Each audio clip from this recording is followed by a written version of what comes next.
Hello and welcome to another episode of Frank's Race Review Deep Dive Edition. Today we're going to just talk about the Toyota Save Mark 350 race that occurred today, June 28th, 2026.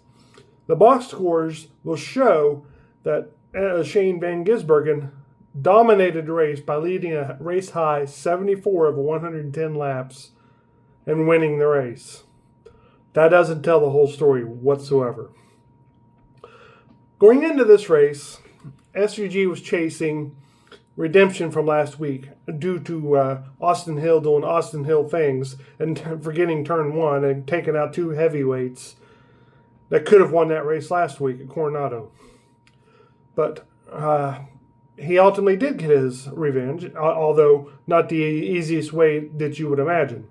Yes, he dominated the race. Yes, he led the most of the laps. Yes, he had a gap to second, but it was only like it's not even a third of a car length. It was like a bumper. And if this race went on for one more lap, we would be talking about how Chase Briscoe was able to tame the Goliath, known as SVG, because Chase Briscoe was coming, and I don't know how much he was pushing, but he was coming. And if he would have burned his stuff up, and SG was able to recoup and get some grip back in the car, who knows? But the race ultimately was 110 laps, and that's what we went. Today's race only had one natural caution today, and that was for a spin. Let me see here. By Josh Berry getting hit and spinning out, causing a stack up.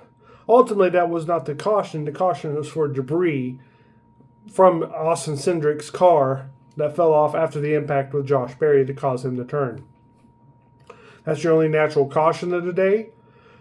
Tires was a factor in this race. Another thing that was a factor was the new package that NASCAR introduced this year for the short tracks and the road courses, where it was more horsepower, which in turn caused the cars to be skatey on the rear end. It's really shown skatiness on these road courses that more than the speed. Yes, the braking zones are technically increased because of the more horsepower, but not by anything drastic. Stage one, Ty Gibbs just ran out and hid from the field. He probably had the second best car of the race in the overall run. But at the end, I think Ty Gibbs probably had the best car of the race because, yes, Shane Van Gisbergen won, and that was with an ill-handling race car. He was human with a very ill-handling race car. Let that sink in for a minute because, yes, Shane Van Gisbergen is really, really good at these tracks due to his V8 supercar history in Australia. But as he continues to race, the other teams will start to catch on and get faster and faster. Eventually, I predict sometime next season that Shane Van Gisbergen is going to stop dominating by seconds and more dominating by car lengths. Maybe not even win every single race. Because now, if this continues to be the run-of-the-mill, all it takes is a pit strategy, and Shane Van Gisbergen is going to lose. He is becoming human. Your top driver finishes Shane Van Gisbergen and Chase Briscoe. As I mentioned, Ty Gibbs is coming on strong, but ultimately ran out of time. Kyle Larson, another top five. He's top fiving this field to death. And then you got Christopher Bell, broken hand and all, top five. That's more than what I thought he was going to do. And as a result, he busted my brackets because I didn't have him beating Ross Chastain because of the injury. Proved me wrong. Ryan Blaney ekes out a top 6 finish. Connor Zilic, his first career top 10 finish in the Cup Series. So he finally had a clean race. This may be a victory to him, and that's how I would view it, considering how his season's gone. And then Ryan Preece is 8th, Michael McDowell 9th, and who gets a top 10? Alex Bowman. He had a very good race today. Strategy fell right. The speed was there, enough to get a top 10. And Carson Hocevar, outside pole sitter, finishes at 11th. Who was missing from that list? Denny Hamlin, who had a top 7 run going into the final stage. he probably could have had a top 7, maybe top 5. Depends on how it would played out with him up there. Ultimately, Carson Hocevar being Carson Hocevar robs Denny Hamlin of a top 10 at a road course. Also another driver missing from the top 10, Tyler Reddick. He suffered mechanical problems at the end of stage 1. Ultimately, going 6 laps down at the end of stage 1.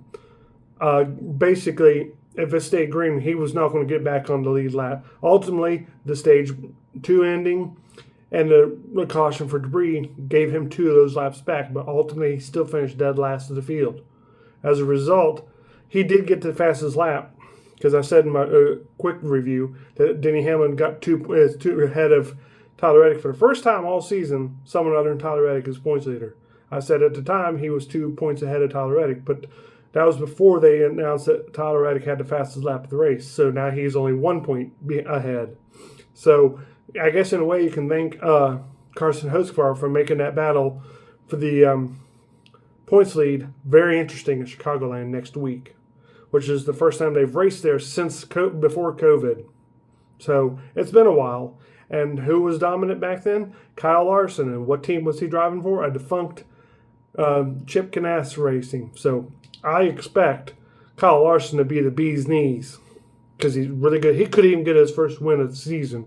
And I fear with the way he's running, if he gets that first win, he's going to just start stampeding the field with wins. I could see him winning every single race from here through Indianapolis easily, because we got Chicagoland, you got Echo Park Speedway, not his forte, but he could get lucky there and win. And then you got North Wilkesboro. He was good there in the All-Star race when he won it. And Indianapolis, he's really good there. So he could really get 3 or 4 wins in the next few weeks, and he'd be right up their rear hind ends, if not the points leader. So a lot of other drivers, Ross Chastain did manage to get a top 14 finish, along with Austin Cindric, who finished his 3rd. William Byron was strong early, but faded, but still managed to get a top 12 finish. AJ Allmendinger, with no sim, no tech support from Chevrolet at all, gets a top 16. Chase Elliott, he was running better when he finished. He got spun. It was another one that got spun in that final stage. He ends up finishing 17th. He was there for, I think, a couple laps right in a row. We had Todd Gillen, Chase Elliott, Denny Hamlin, and John Hunter all spinning out, like within 3 laps of each other, it seemed like. Riley Herbst did what he's been doing. He finishes 30th. Austin Hill, I don't know what happened to them late. They had to pit, so I'm not sure what happened to them at the end. Broadcast never touched on it. Ty Dillon was in shape to dethrone Denny Hamlin, but ultimately he lost power steering, which ultimately ruined his potential to move on in the in-season tournament. Speaking of in-season tournament, mine's done busted because I had Tyler Reddick and Austin Cindric moving through this round. That's without even deep dive and comparing apples to oranges with my picks. So my bracket's already busted. I've already lost. And so comment below what you think of this race, and I'll see you in the next video.